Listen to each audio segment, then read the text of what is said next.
It started as nothing more than a town legend, a story whispered in hushed tones, passed down through generations like a cautionary tale meant to keep children from wandering too far after dark. "Don't go near the old Everly house," they said. "She still walks there at night." The legend spoke of a girl named Evelyn Blackwood, a young woman who had lived in the grand, abandoned house at the edge of town over 100 years ago. She had been the daughter of a wealthy landowner, beautiful yet tragically fragile, suffering from an unknown illness that confined her to her room.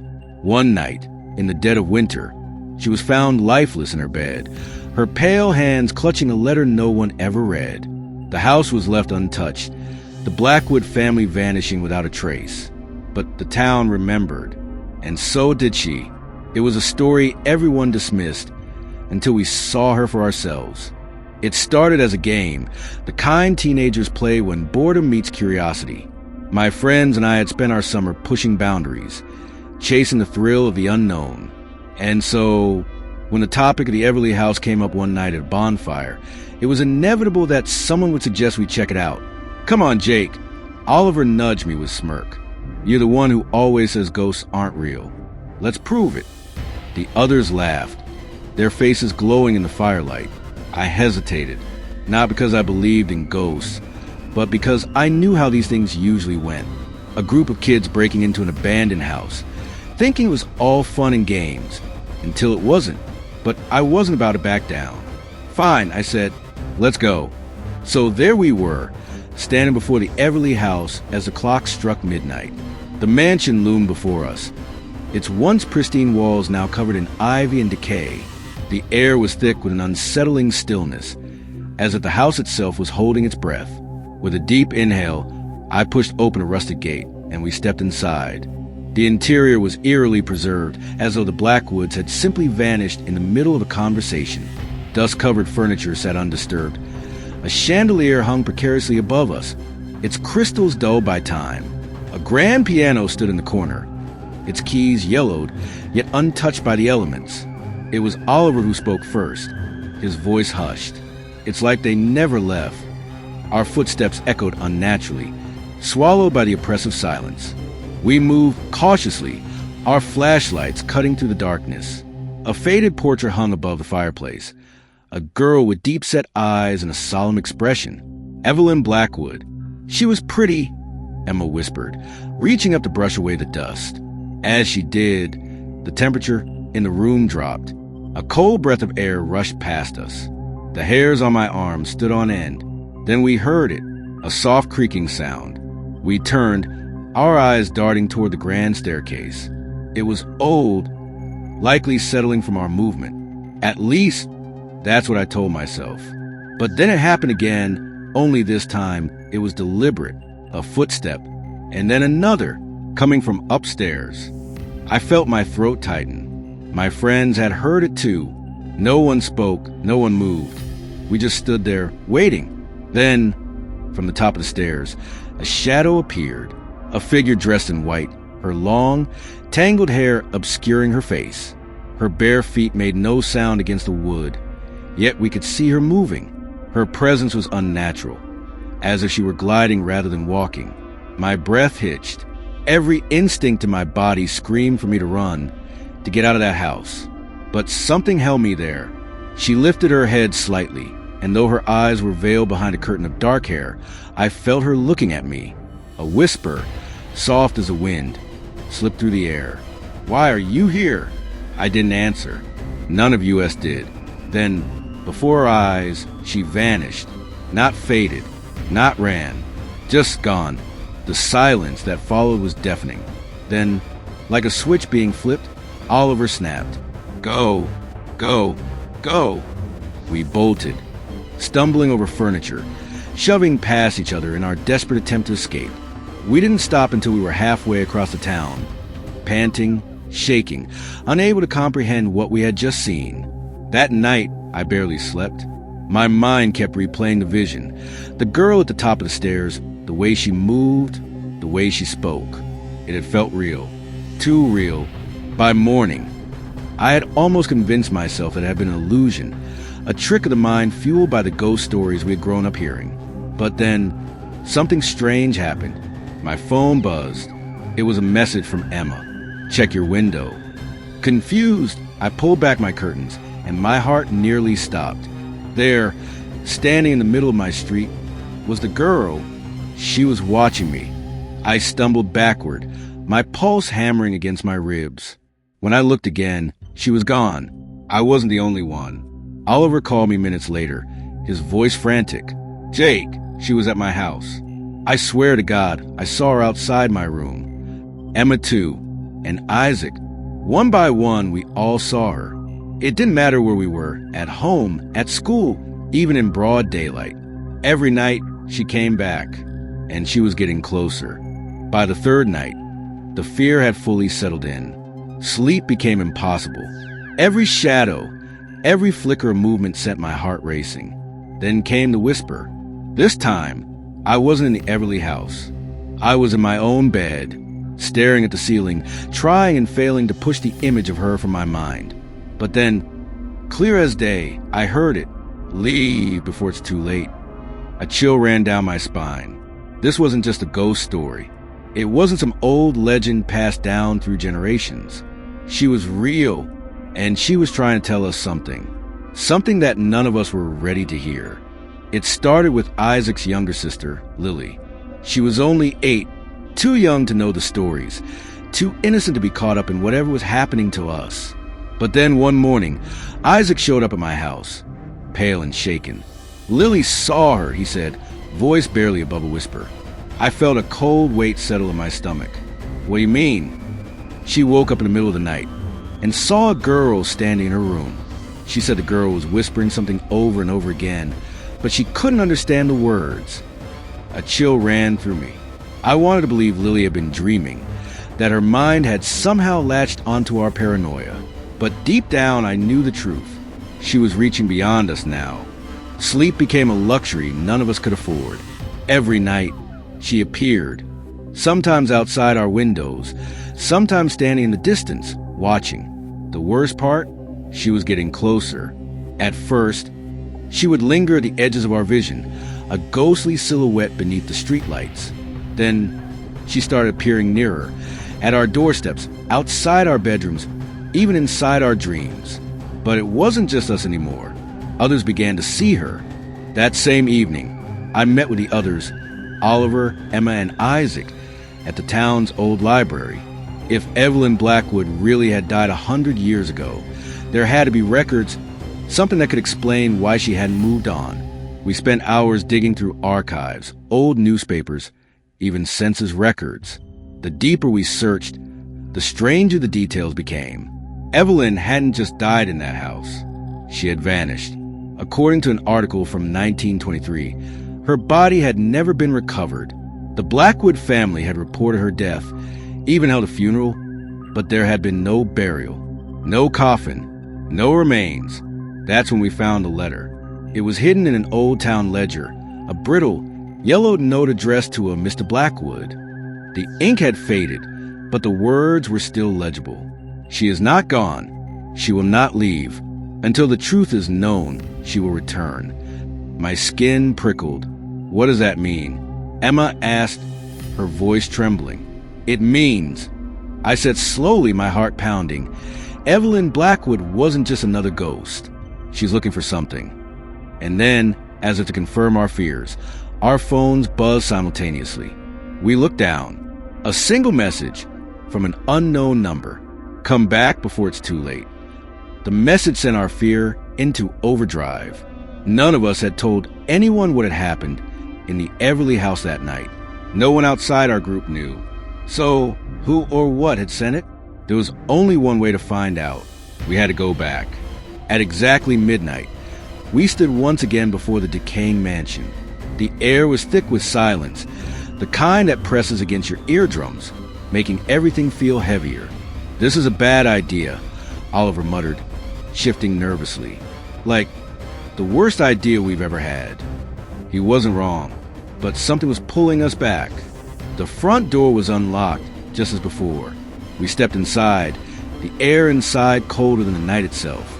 The house hadn't changed. The dust, the furniture, the grand piano still sitting untouched in the parlor. but something felt different. Then the whispering began. It came from nowhere and everywhere, a soft, mournful murmur drifting through the halls. The words were indistinct, slipping between the walls like a secret just beyond reach. We followed the sound, up the grand staircase, down the dark hallway, to the last door on the left, Evelyn's room. The door was different from the rest. While the rest of the house had succumbed to time, this one looked untouched. The wood was smooth, the brass handle gleaming, as if someone had been maintaining it all these years. Should we open it? Isaac asked, his voice barely a whisper. I swallowed hard. We have to. My hand trembled as I reached for the doorknob. The moment my fingers brushed the metal, the whispering stopped. The house fell into suffocating silence. Then, the door swung open on its own. Inside, the room was pristine. Unlike the rest of the house, there was no dust, no decay. The walls were a soft blue, the bed neatly made, as if Evelyn had just stepped out and would return at any moment. Then I saw it, a mirror standing tall against the far wall. But it wasn't our reflection staring back at us. In the glass, we saw something else, an entirely different room, one that wasn't the one we were standing in. It was dark, cold, the walls stripped bare, and in the center, standing perfectly still, was her, Evelyn. She was staring at us, her head tilted slightly, her long black hair swaying as if moved by a breeze that didn't exist. Then she raised her hand and pointed at me. I couldn't move.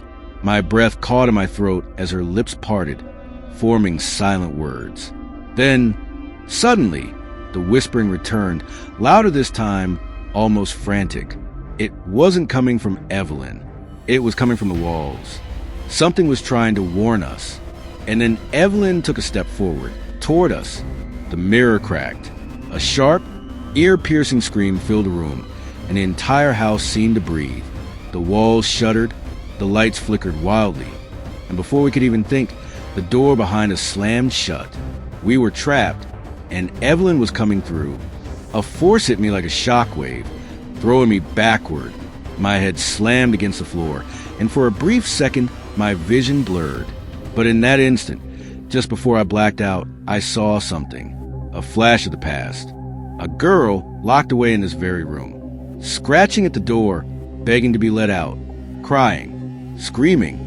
A man standing on the other side, ignoring her pleas. Then darkness. I gasped awake. My friends shouted my name. The room was shaking, the mirror cracking apart. Evelyn was almost through, and suddenly I knew she wasn't haunting us out of malice. She wasn't trying to hurt us. She was trapped, and someone had made sure she stayed that way.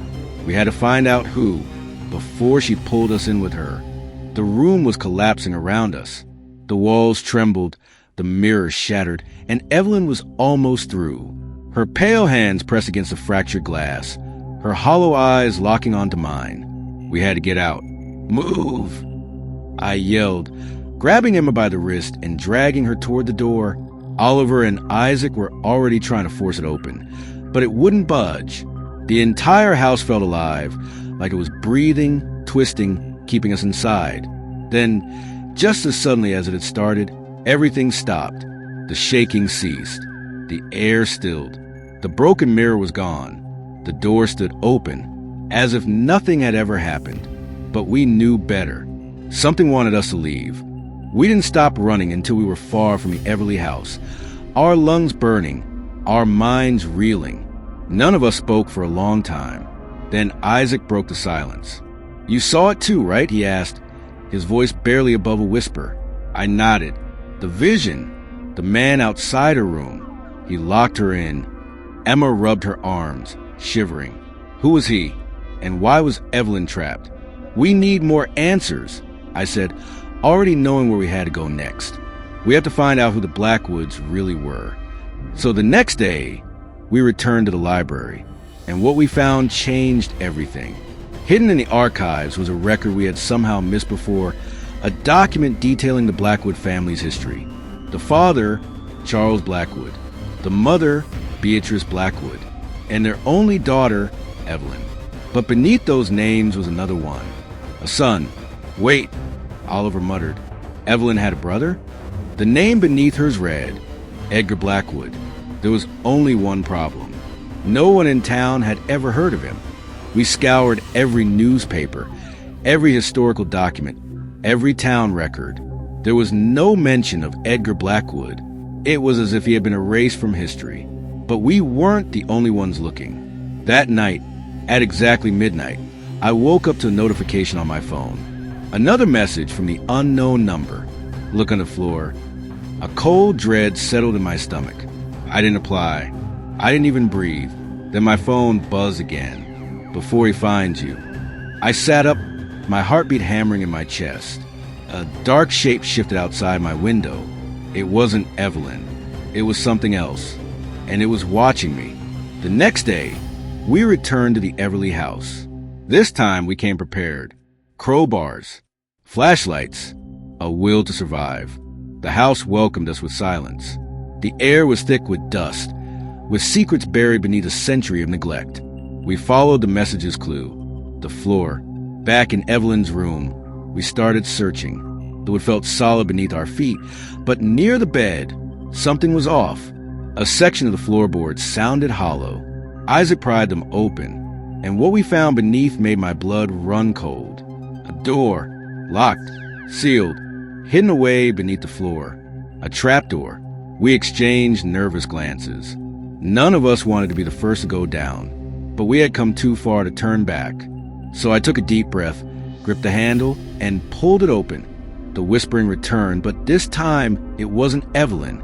It was deeper, harsher, angrier. We turned, flashlight shaking, illuminating the far corner of the basement. A dark figure stood there, taller than Evelyn, broader, its form blending into the shadows as if it belonged to them. Then it stepped forward. A guttural voice echoed through the space, low and distorted. You should not have come here. I recognized that voice. It was the same one I had heard outside my window. Emma grabbed my arm. Jake! The figure lurched toward us. We ran, up the stairs, through the house, out the door. We didn't stop until we were far away from the Everly house, gasping for breath beneath the moonlight. But we had seen enough. Evelyn Blackwood wasn't the only spirit tied to that house. And if what we had just discovered was true, then Evelyn hadn't died a century ago. She had been murdered by her own brother. And now, something was trying to keep that secret buried forever. But it was too late. We knew the truth now, and the real horror was only just beginning. A staircase led downward, vanishing into darkness.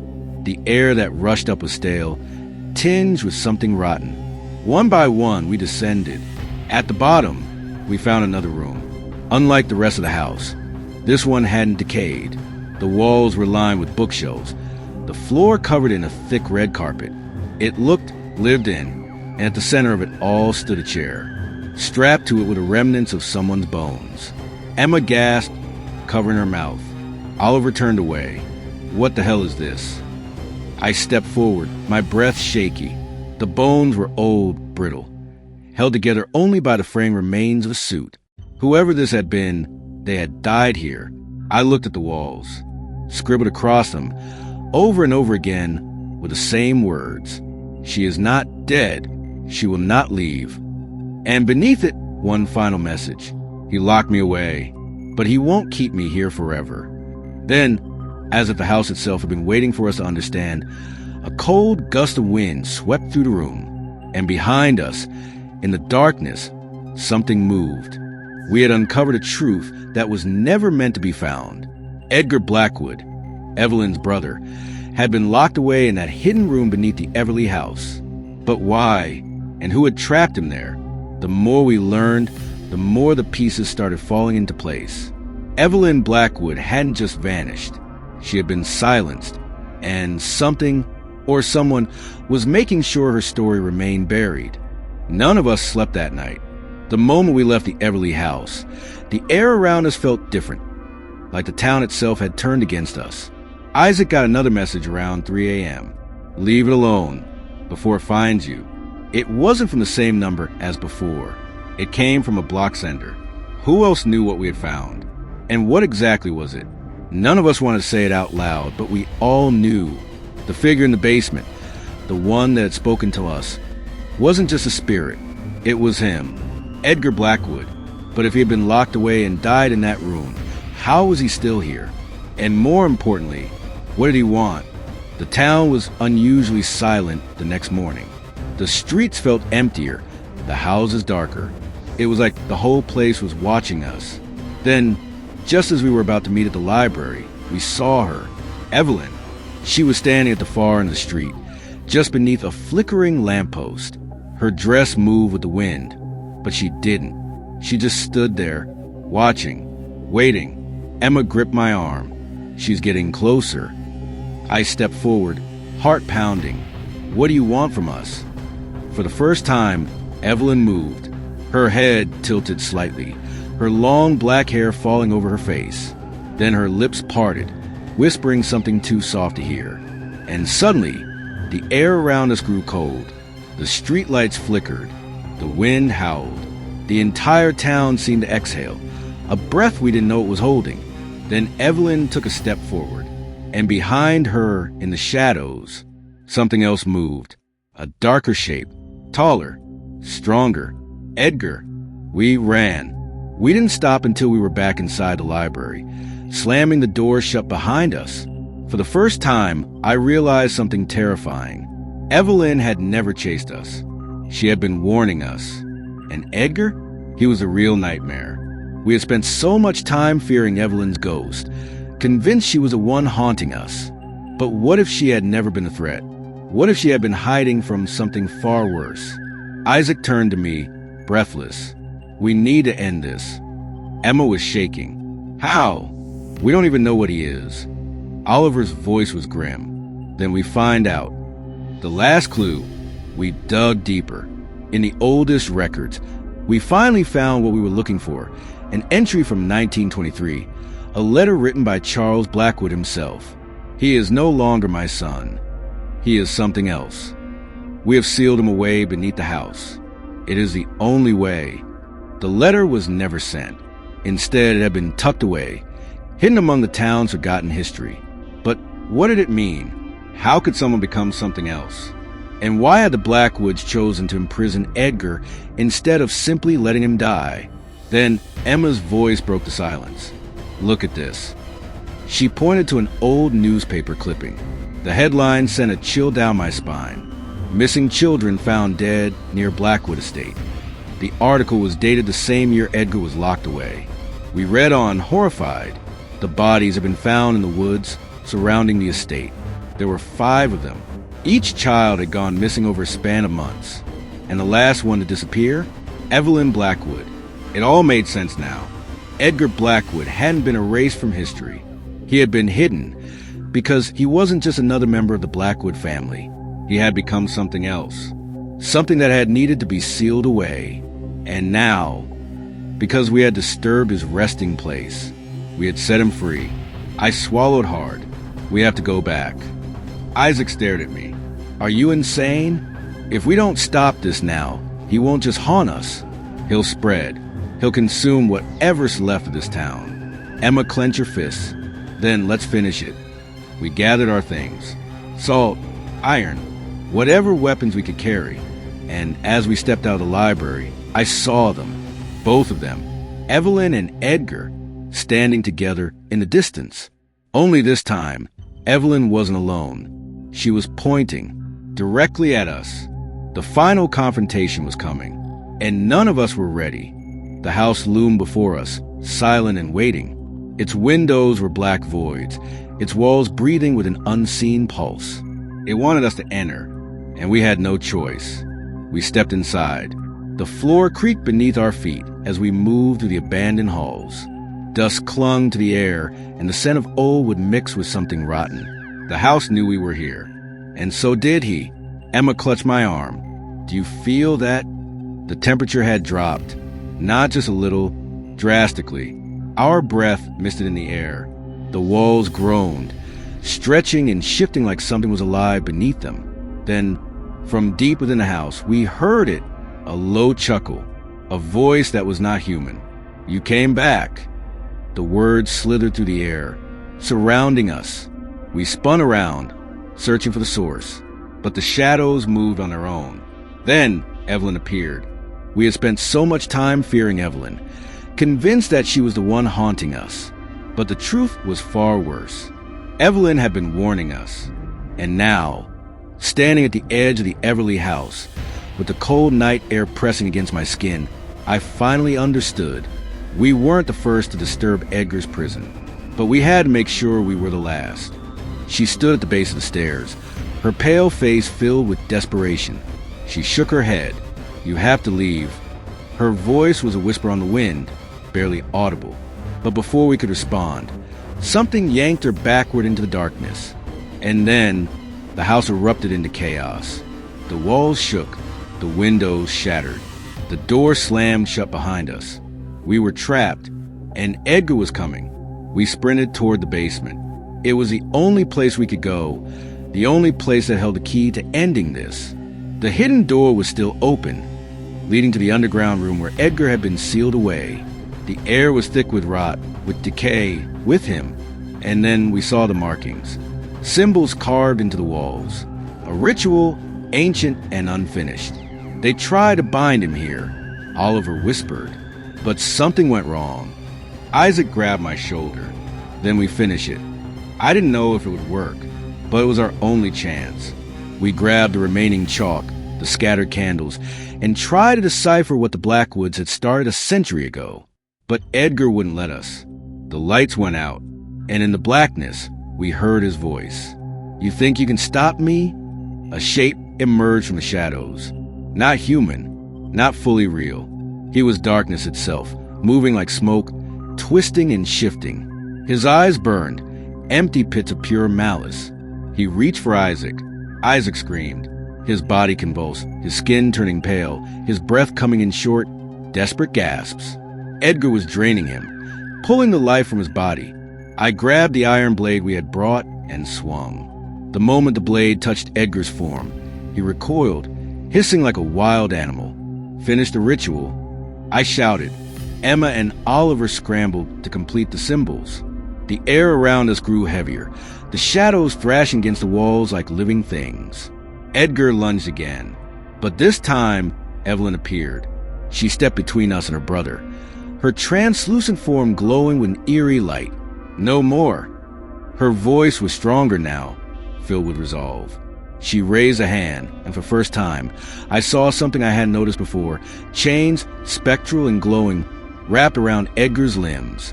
They had been there all along. She had been holding him back. And now, she was ready to end it. Oliver and Emma completed the final symbol.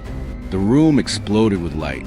Edgar screamed, his form twisting, breaking apart as the energy of the ritual took hold. The shadows were ripped from the walls, sucked into the markings we had drawn. And then, silence. The air was still. The house no longer groaned. Edgar Blackwood was gone. We turned to Evelyn. She stood there, looking at us with something almost like relief. She smiled, and then, just like that, she faded away, gone. For the first time in a century, Evelyn Blackwood was finally at peace. We left that night, never looking back. The Everly house stood empty, its horrors buried with the past. By morning, it was as if none of it had ever happened. No one in town spoke about the Blackwoods anymore. The messages on our phones disappeared. The whispers in the dark stopped. Evelyn was gone. And Edgar? He would never come back. Or, at least, that's what we told ourselves. But sometimes, late at night, when I close my eyes, I swear I can still hear it. That low, chilling chuckle. A voice slithering through the darkness. You think it's over?